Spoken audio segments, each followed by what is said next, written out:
Welcome to The Witch's Tales, where you will be immersed in stories of mystery, magic, and drama. Prepare yourself to face unexplained mysteries, bizarre phenomena, and strange adventures that will keep you glued to your eyes.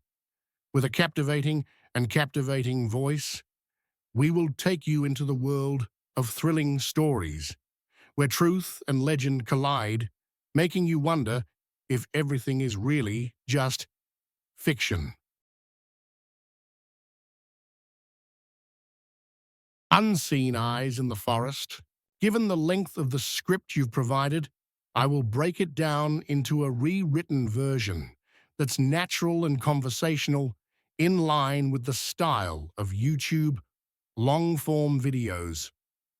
Please note that this is just the first section of your script, which will be restructured for clarity, pacing, and flow. I never thought house sitting would lead to something like this, but it all started when a couple asked me to watch their house while they went on a 2-week European vacation. The pay was good, the house was incredible, and I had plenty of time to work on my thesis. What could go wrong? Everything seemed perfect. Right, wrong. The first few days were completely uneventful. I quickly fell into a routine: wake up, make a cup of coffee, work on my laptop for a few hours, and maybe take a swim in the backyard pool if the weather was nice. It felt like a mini vacation for me, honestly. The house was gorgeous and I was living the dream, or so I thought. But then, on the fourth night, something started to feel off. It was subtle at first, like I was being watched. I'd be sitting on the couch reading, and then I'd get this weird feeling like someone was behind me. I'd turn around, but no one would be there. Or I'd be in the shower, and I'd swear I heard movement just beyond the curtain.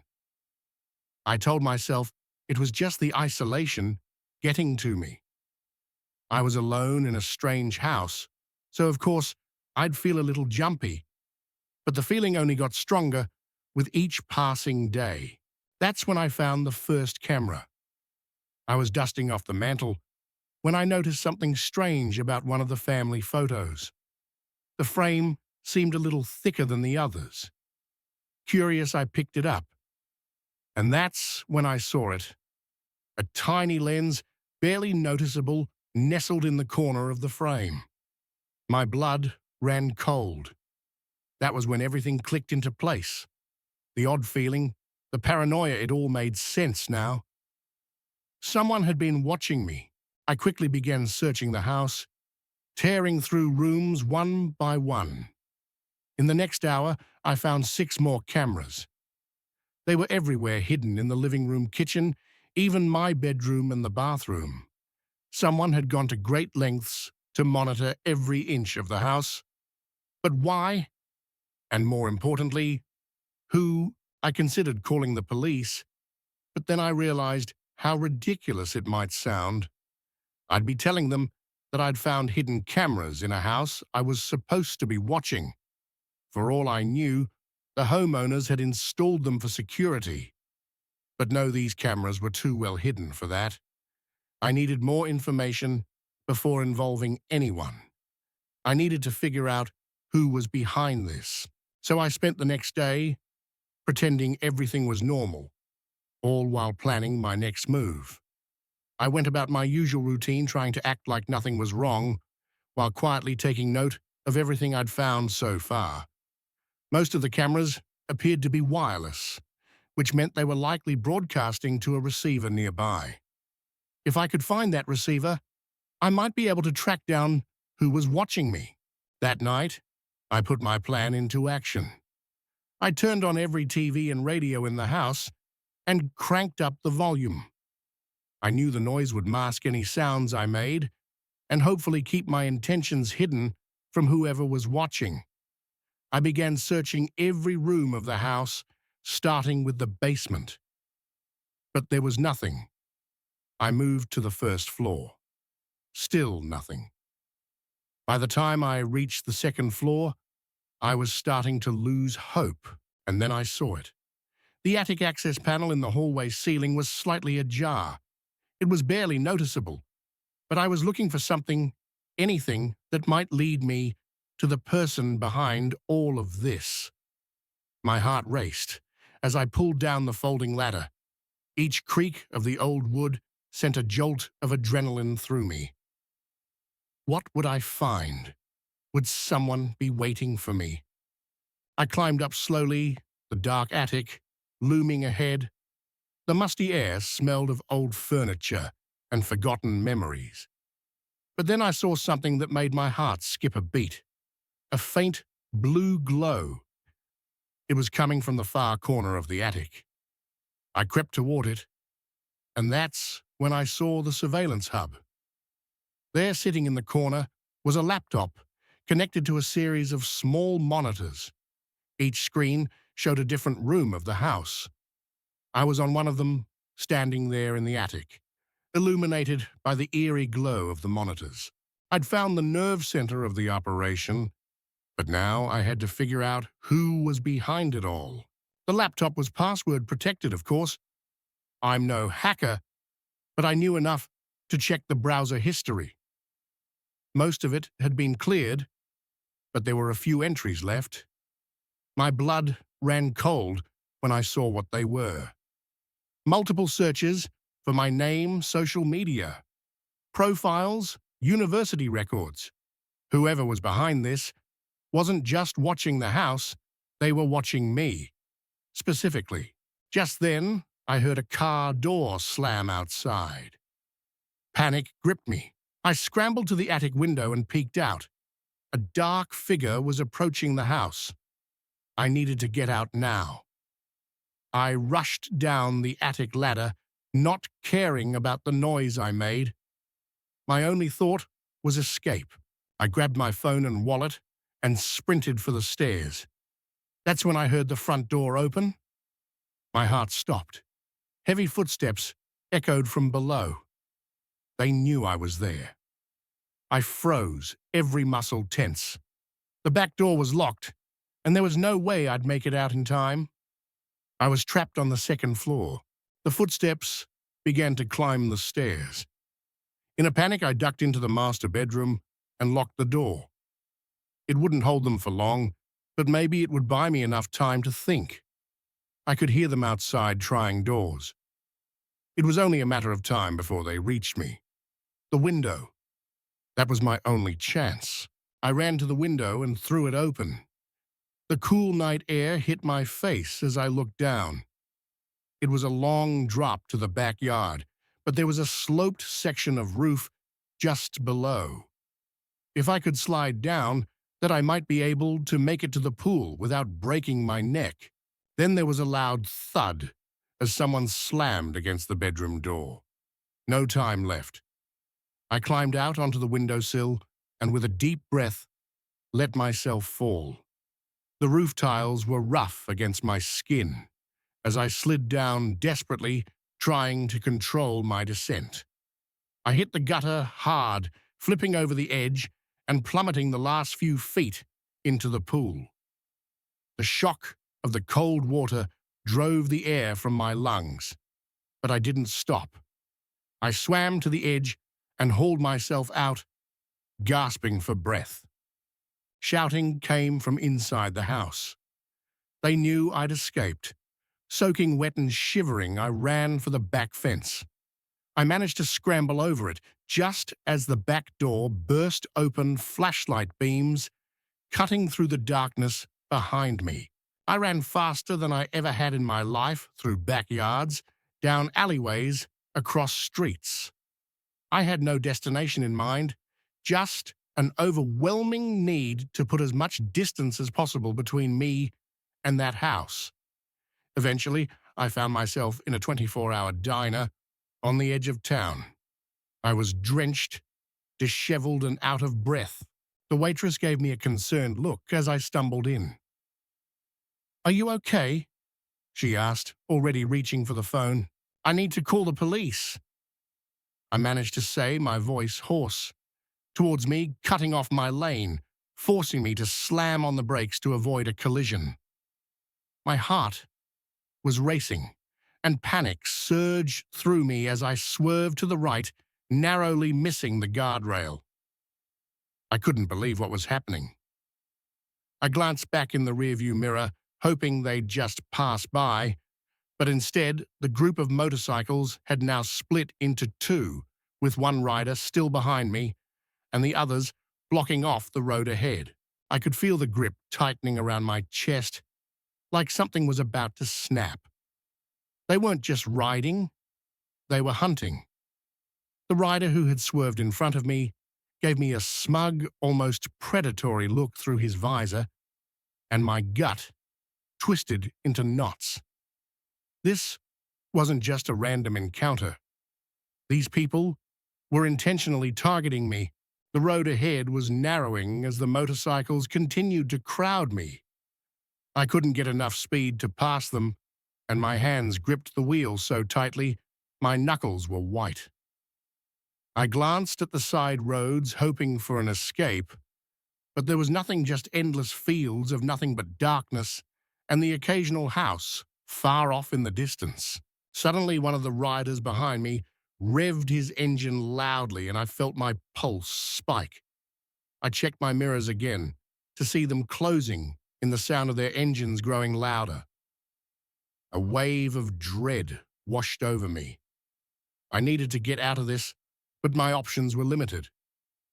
The stretch of road I was on was deserted, the dark fields on either side offering no refuge, and the motorcycles seemed to be coordinating, keeping me trapped.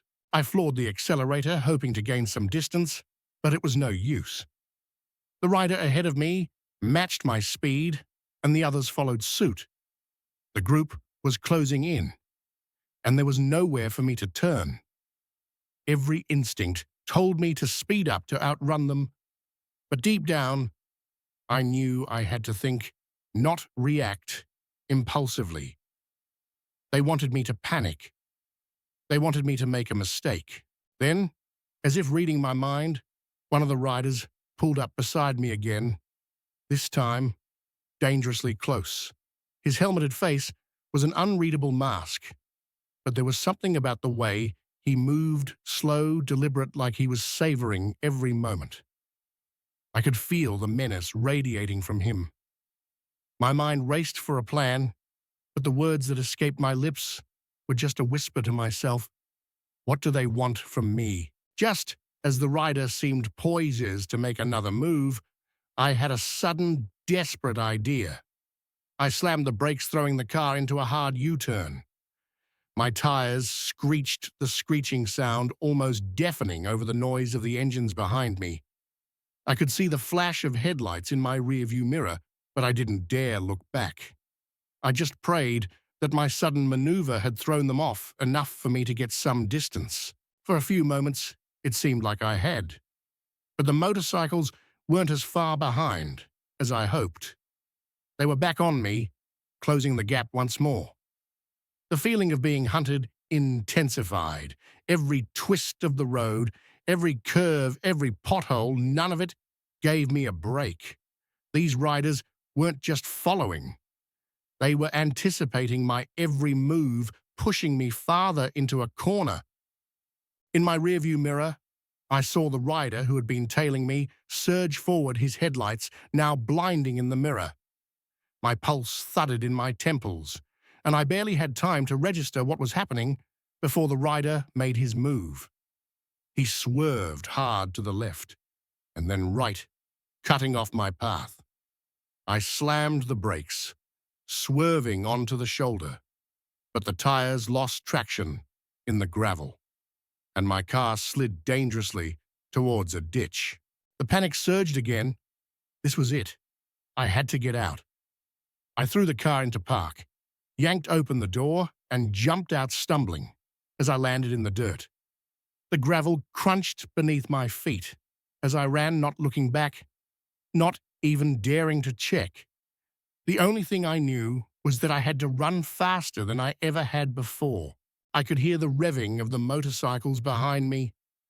Their engines roared like beasts closing in for the kill, and the sound of the tires skidding over gravel was like a death sentence on the wind. I couldn't stop. I didn't dare look back. I ran into the fields, the tall grass brushing against my legs, but all I could think about was the relentless thrum of their pursuit.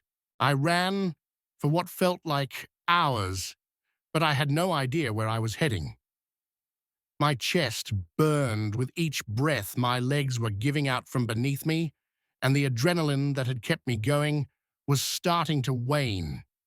I stumbled, tripping over roots, my shoes sinking into the muddy earth. The sound of the motorcycles seemed to be getting closer again. But this time, I had a glimmer of hope. Up ahead, I saw lights. A building, a house. Whatever it was my only chance. I forced myself to push forward, making my way toward the glow, ignoring the sharp pain in my muscles. The fear that had been building up like a vice around my chest started to ease as I neared the light. I had to make it, or else I knew the alternative. As I neared the house, I saw the front door swing open. I ran up the porch steps, pounding on the door, screaming for help. I could hear the distant roar of engines growing louder. My hand was shaking as I banged on the door. Please, please, someone open the door. I don't know how I found the strength to keep knocking. Finally, the door cracked open, and an elderly woman peeked out. Her expression shifted from confusion to concern. When she saw me standing there, covered in dirt, panting and wild-eyed. "What's happening?" she asked, her voice trembling. "I'm being chased.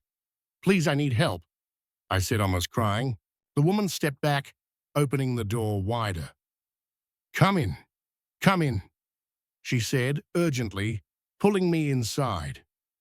I didn't hesitate. I bolted inside just as I heard the screeching of tires and the roaring of motorcycles outside.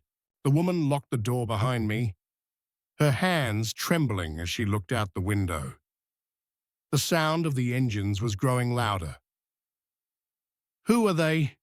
she whispered as I collapsed against the wall, too exhausted to speak. I didn't know how to answer her.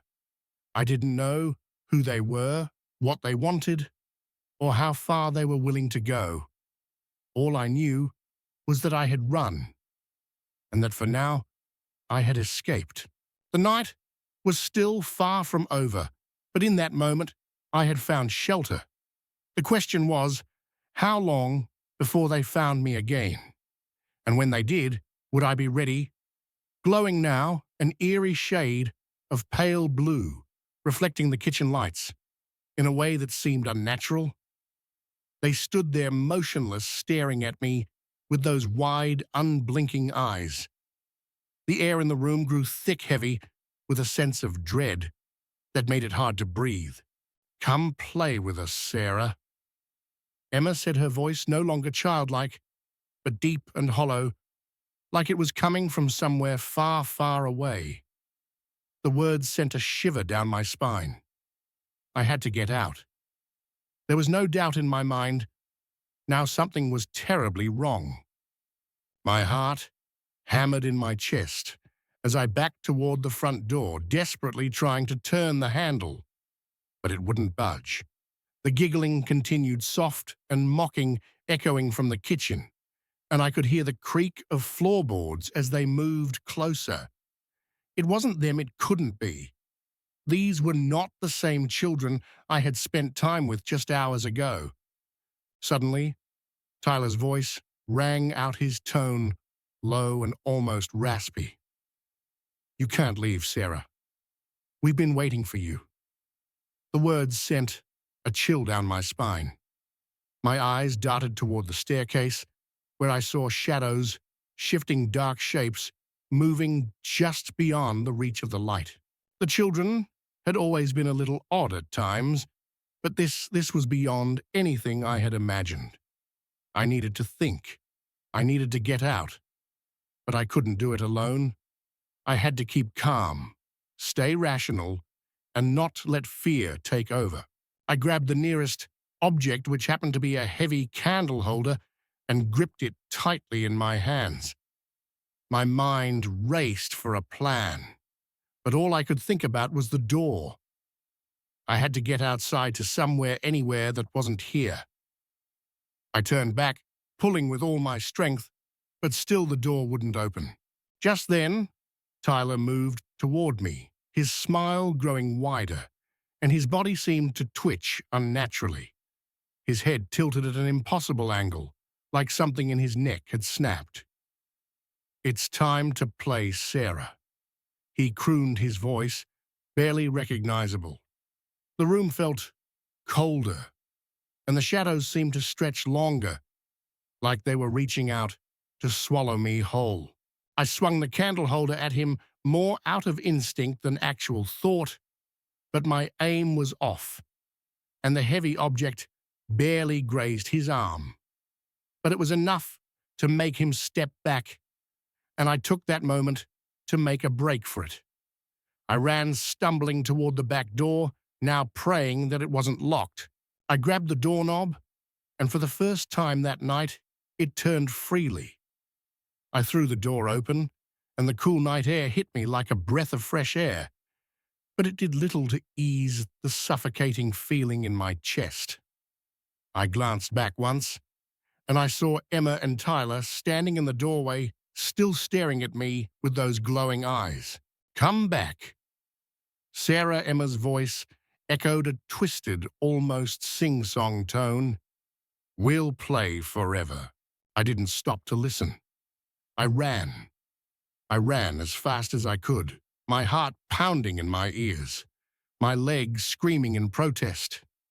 I had to get away from them, away from that house, away from whatever nightmare had taken over the Wilson children.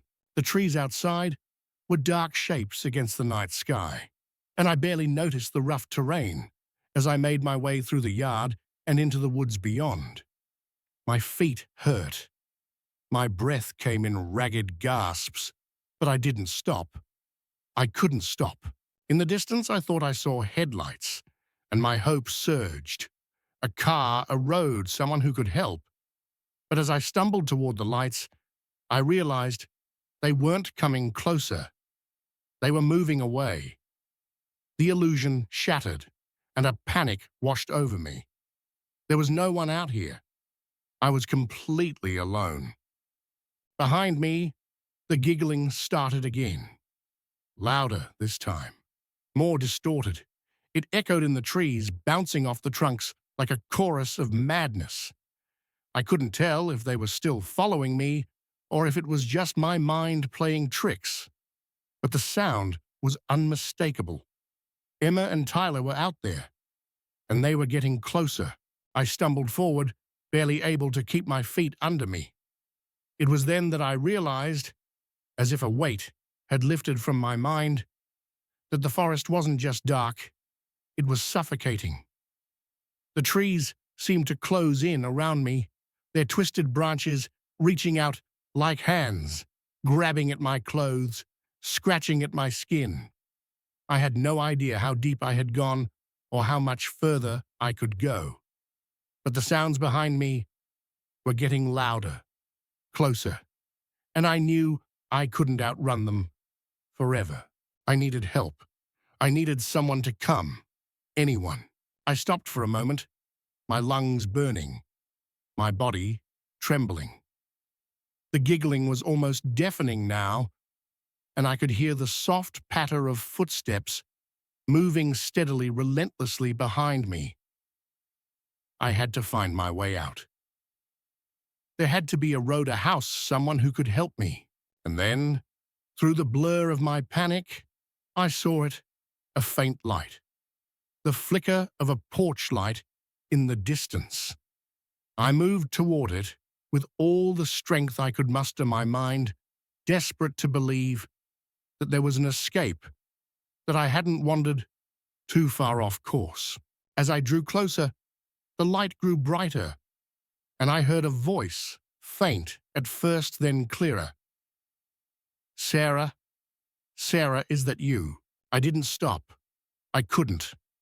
I didn't know if it was a trick, if I was hearing things, but all I knew was that I needed to reach that light.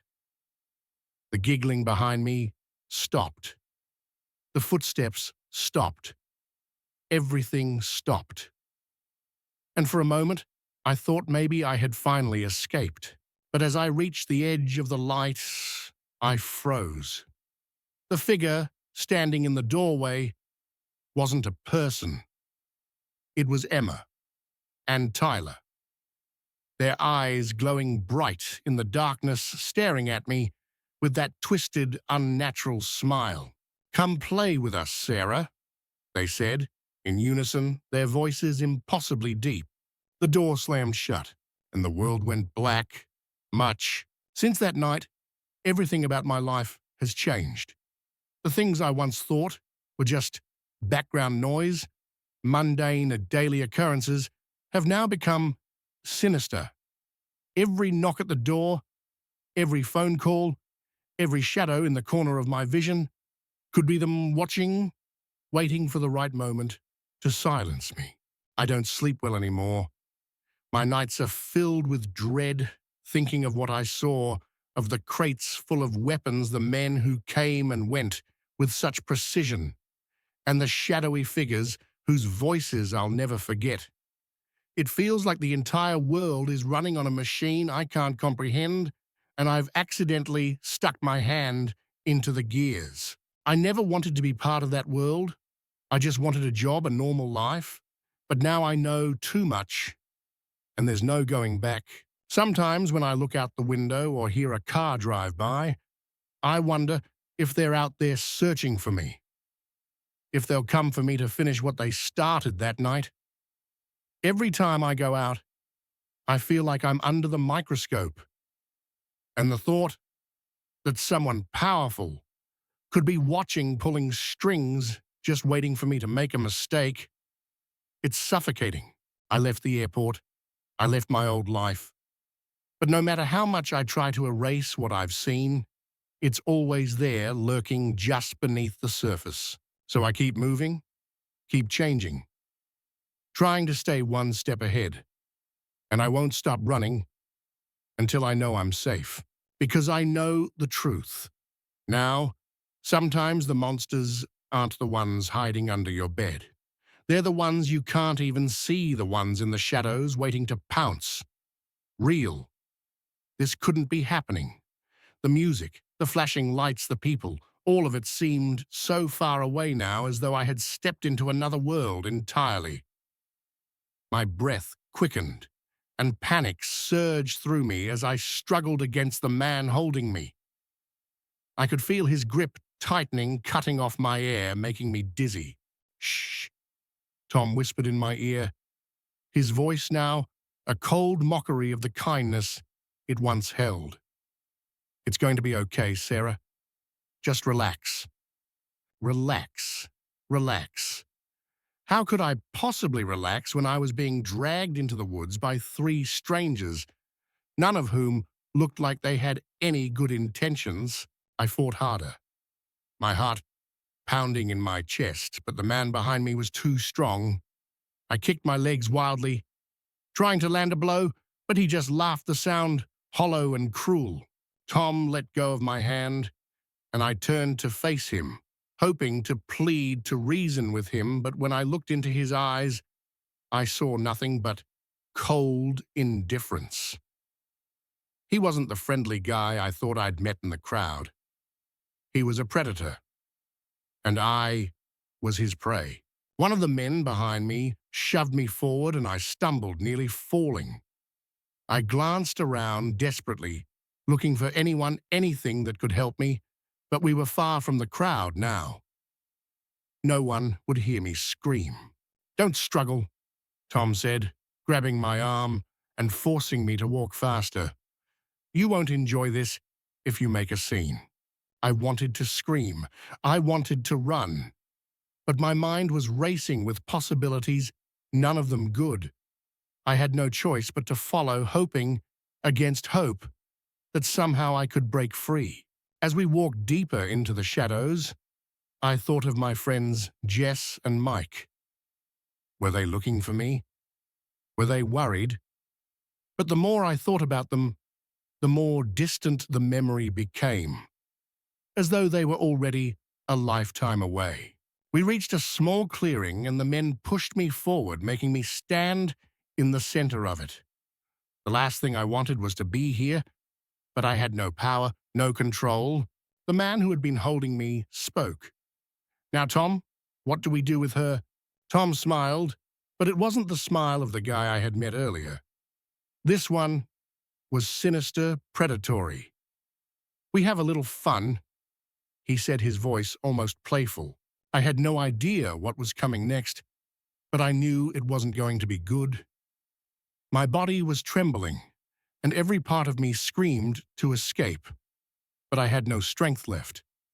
I couldn't run. The other men moved closer, and one of them pulled something from his pocket, a knife.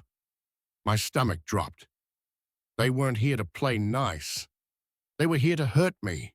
Suddenly, a loud noise erupted from the woods behind them.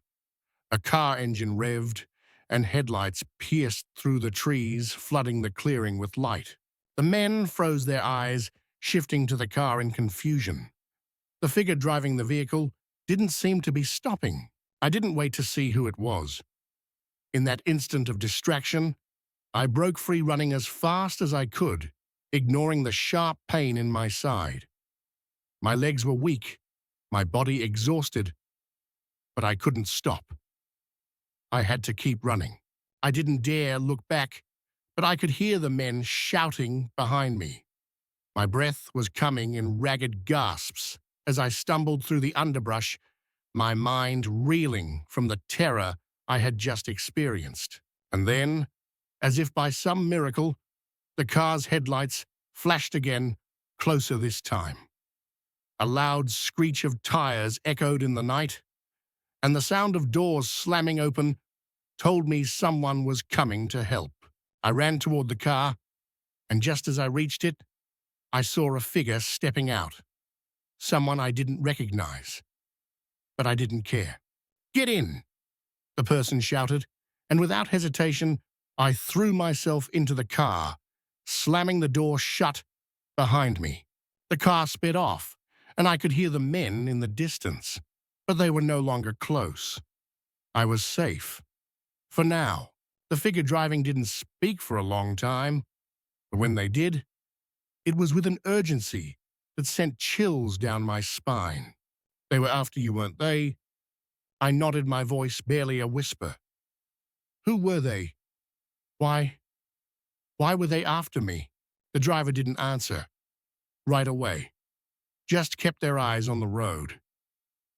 "You're lucky I found you," they said after a moment, their voice tense. "But we need to get you out of here. This is far from over." The terror that had gripped me only moments before began to resurface. What had I just escaped? What had I been pulled into? I didn't know yet, but I knew one thing for certain. I wasn't safe. Not yet. And I might never be again. It started with a simple night out, and before I knew it, I was running for my life. I had no idea that a single wrong turn would spiral me into a terrifying game of survival. I could hear the pounding footsteps behind me, the frantic shouts from the guys chasing me. Panic surged through me as I stumbled through the darkness, desperate to escape. I was sure this was the end.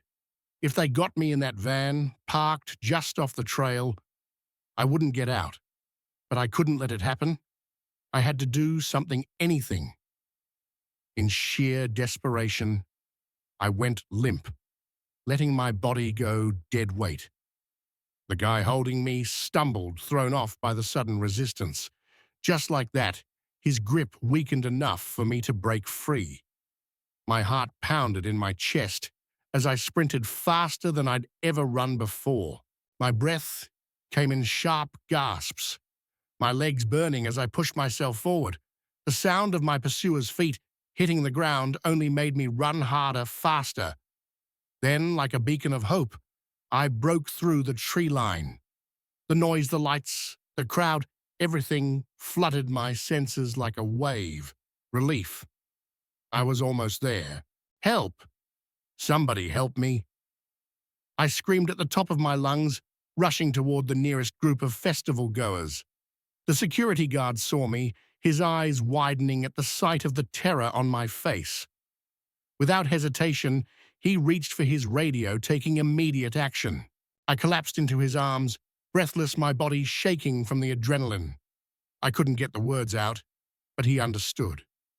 Behind me, I saw Tom and his friends skid to a halt at the edge of the crowd. For a split second, our eyes met. Then they turned and disappeared into the darkness, vanishing like ghosts. The next few hours were a blur. Police interviews, a trip to the hospital for a checkup, and reunions with my friends, Jess and Mike. I described everything I'd seen, but deep down, I knew it wouldn't be easy to track these guys down. They had planned this. They'd done it before. The thought made my stomach churn. Despite everything that had happened, the festival continued. The music blared, people laughed, and the night carried on around me like it was just another normal event. Jess and Mike wanted to leave, but I couldn't let that happen. I wasn't going to let them take this away from me.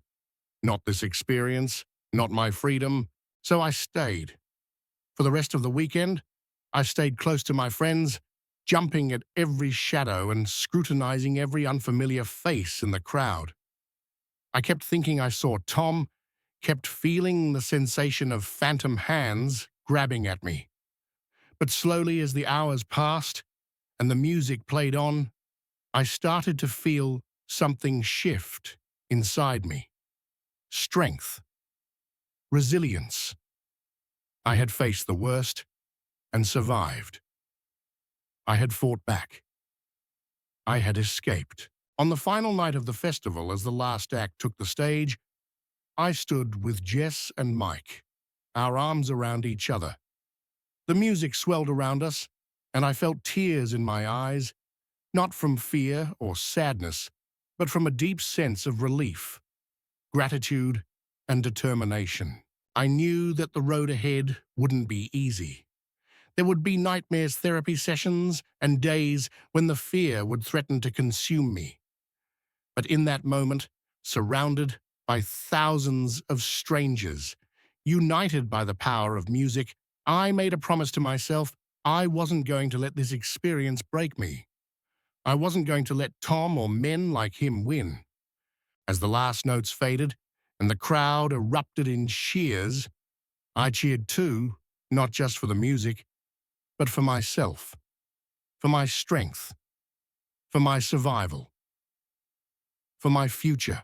The Sunburst Music Festival wasn't the carefree, fun-filled weekend I had imagined. No, it was something more, something far harder. It was a crucible that forged a stronger version of myself. A version that had seen the dangers of the world, but refused to be cowed by them. Now, whenever I hear the songs from that weekend, I don't just remember the fear. I remember the strength I found in myself, the friends who stood by me, and the kindness of strangers who helped me when I needed it most. I dance not despite what happened, but because of it. Every beat, every note, every moment of joy is a victory over the darkness that tried to take it all away. So the next time you're at a festival, or in any crowded space and you see someone who looks lost or uncomfortable, reach out. Be the help they need. Sometimes the difference between a night of fun and a lifetime of trauma is just one act of kindness. And you never know when that kindness might be the thing you need to survive. The next chapter of my life began with a simple mistake. It started with a vintage guitar. After months of hunting for the perfect addition to my collection, I found it a 1967 Fender Stratocaster in cherry red. The price was high, but for such a rare instrument, it seemed like a fair deal. The seller, Rick, had great reviews, and he seemed like a knowledgeable collector. We chatted for days, discussing the guitar's history and condition, and everything felt right. Rick was friendly, accommodating. He even offered to meet in person so I could inspect the guitar before finalizing the purchase. I thought, this is it. I've finally found the one. We arranged to meet at a local coffee shop. I arrived early, clutching a latte in my hand, and tried to contain my excitement. Then Rick walked in, guitar case in hand, and just like that, I knew I was in for something special. He looked normal enough, mid-40s average build, with a smile that put me at ease. The guitar was perfect. The wear on the fretboard told stories of its past life. And when I strummed a chord, the sound was pure magic. I was hooked. We made the transaction right there in the coffee shop. As I handed over the cash, his hand lingered on mine for just a moment longer than necessary. I didn't think much of it at the time. After all, I had my dream guitar in my hands. Enjoy it, Rick said with a smile. I'm sure I'll see you around. I should have sensed something was off, but I was too focused on the instrument in my hands to pay attention to the warning signs. Over the next few days, I couldn't put the guitar down. I spent hours playing it, lost in the music it created. It felt like I had finally found something that was truly mine. But then, things started to get weird. I began to notice odd things. At first, it was small and unsettling feeling that I was being watched. One evening, while walking home from work, I glanced over my shoulder and saw nothing but empty streets. But the feeling wouldn't go away. That night, I swore I saw someone standing across the street, staring up at my apartment window. When I blinked, they were gone. The next day, I received a text from an unknown number. It said, "Hope you're enjoying the guitar. It sounds beautiful when you play." I froze. How did they know I was playing? How did they even have my number? I convinced myself it was just Rick following up on the sale, but something about it felt off. The texts kept coming, always about things I had done, places I had been.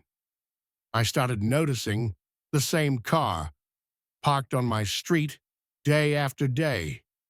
One time, I thought I saw someone duck behind a tree as I was leaving my apartment. It was like I was being stalked. And then the photos started showing up in my mailbox, pictures of me in places I had been taken without my knowledge. The fear set in.